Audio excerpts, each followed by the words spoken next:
Hey everyone, I'm Patrick Fuller, and today we're going to talk about something that I get asked about a lot, which is lighting. Lighting your set, how to do a 3-point lighting, do I even need a 3-point lighting? Pretty much everything about lighting. Gels, maybe not so much gels. What are even gels? Stay tuned because that is coming next.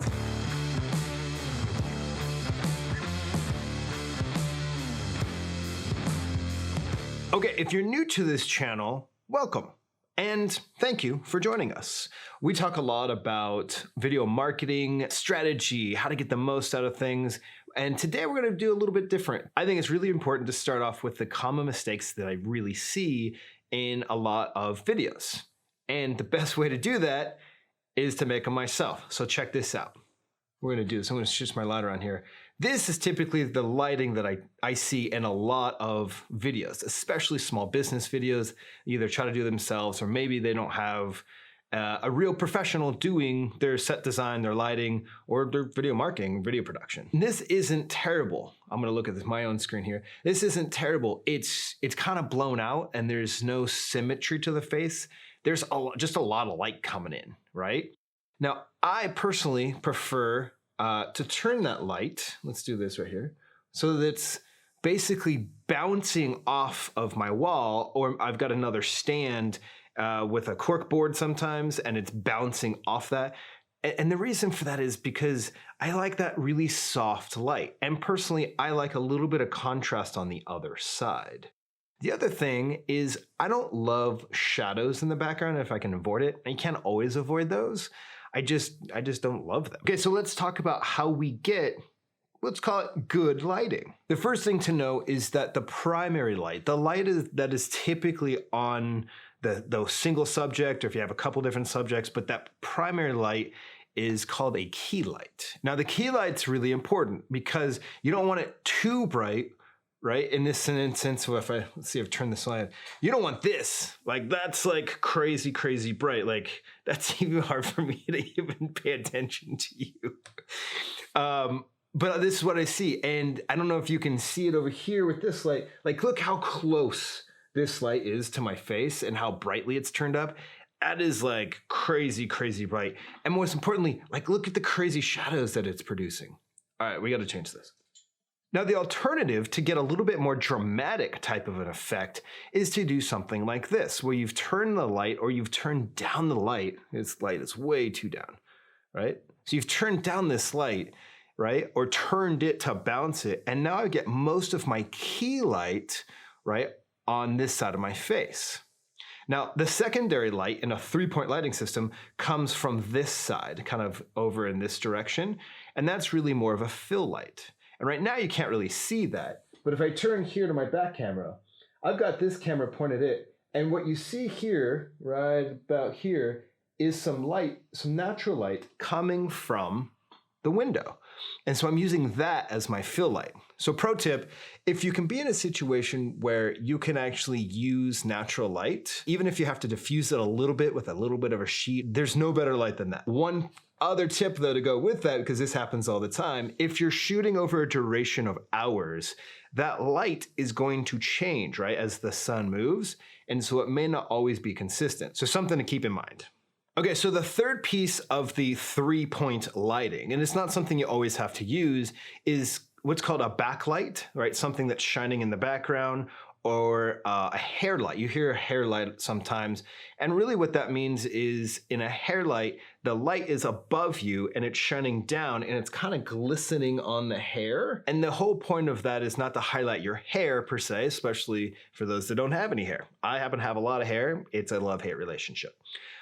But it's for the fact that you want to, again, you want to separate yourself from the background and create some distance. So I typically don't use a hair light or a backlight so much as I have a light in the side that'll shine through. Or if you see my light right about here, I've got this little LED turned up way yellow to really kind of pop that contrast in the cubby and basically provide a little bit more of the depth. So that's the basics. I don't know what I did there. What's that? That's the basics. That's 10. That's not 10, it's 3. That's the basics of what's called 3-point lighting. Now, once you understand 3-point lighting, now you can mix and match and do whatever it feels right to you for that particular video or whatever your set will allow. Sometimes we just have a really small set and we can't really get all that lighting in there. And once we do get the lighting in, it's too much. So one of the little things that I like to use in terms of set and lighting to make it a little bit more creative, a little bit more fun, is the use of gels. So check this out. I got a gel set. This is a gel, right? It's just a flimsy piece of plastic, really, that I'll tape to one of my lights. And you can get really, really robust with it, or you can get really subtle with it. Let me show you a difference. So this is my blue gel. And so a lot of times I use this blue gel to really contrast if I'm shooting and I've got some really orange light coming in, and that orange and blue is a really good contrast. And I can turn, again, with my LED lights, I can turn up the intensity or turn down the intensity. So check out what happens when I turn down the intensity. Okay, so that is about half the intensity. And as you can see, you've got some stuff over here. Again, it's still a little bit blue, but look what happens to that bookcase in the back and how it kind of really illuminates that and then really separates me from that background, which again, creates that depth and it just visually, it looks so much more appealing. Using my back camera here so you can see kind of a full view, fuller view. Every video I gotta do that. It's like, if you've got the name, you gotta use it, right? So I got this full view and you can actually see that I'm not shining that light directly on me. Again, I'm bouncing it, but I've actually got a softbox over here that's not on at all. I'm just using that white screen to bounce that light into the background. Does that make sense? So check out what happens when I use an orange gel instead of a blue gel. Really dramatic effect. Ready? Wow, that is like, seriously, look what just happened there. We went from all of our kind of blue tones to our orange tones, and it totally changes the picture. I actually kind of dig it. I kind of like the blue, to be honest, but you know, to all their own. But let's also take a look just so you can see a full view. I won't do it. Let's check it out with that same light on for kind of that backlight, but let's turn the gels, let's take the gels completely off and just let that light LED, white LED shine through. Look at the dramatic difference that makes. Wow, right? And that's a lot of times what we see in our videos, and it's just the white light and no contrast, no color, yeah, no mood to it. And quite honestly, it's nice, but now that you've seen the gels, it's kind of boring, right? And those gels aren't very expensive. I'll put a link below if you're interested. I want to say they were like $19.99 on Amazon. And I'll also go ahead and put a link to all of the lights that I use so you can see, because I have softbox lights and I have LED lights. And the one thing I like about LED lights is they're a lot more portable, for one, but two, you can turn up and down that white intensity and the yellow intensity so you have a little bit more flexibility with lighting your set. Okay, I gotta change the light, hold on. Okay, so here is that orange light, right? And I like to use gaff tape. It's not ultra sticky. It's not like duct tape, and it can easily come off. And quite honestly, we use it a lot when we're taping mics to shirts because it doesn't ruin clothes and it sticks better than Scotch tape, or we've even used painter's tape in a pinch, and that just wasn't fun at all.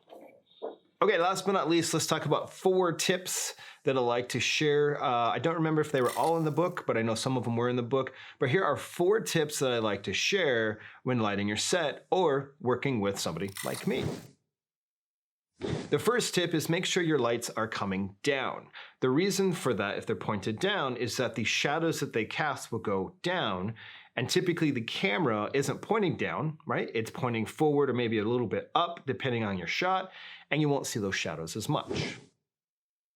Second tip is intensity. It is better to err on the side of too intense without going to the extreme of light, and in post-production, taking that down a notch versus being too dark and then post-production trying to turn it up. The reason for that is it's a whole lot easier to make things darker without it being fuzzy than it is to brighten it in post, because the moment you brighten it in post, then it really has that fuzzy effect. It doesn't really feel natural. Tip 3 is softer light is always going to be better. The softest light you're going to be able to get really is daylight. And as long as it's kind of coming at an angle and it's not, heart of the day and you're not standing right out in it, but coming through a window is always going to be the softest light. And when in doubt, try to diffuse, meaning put a sheet over it.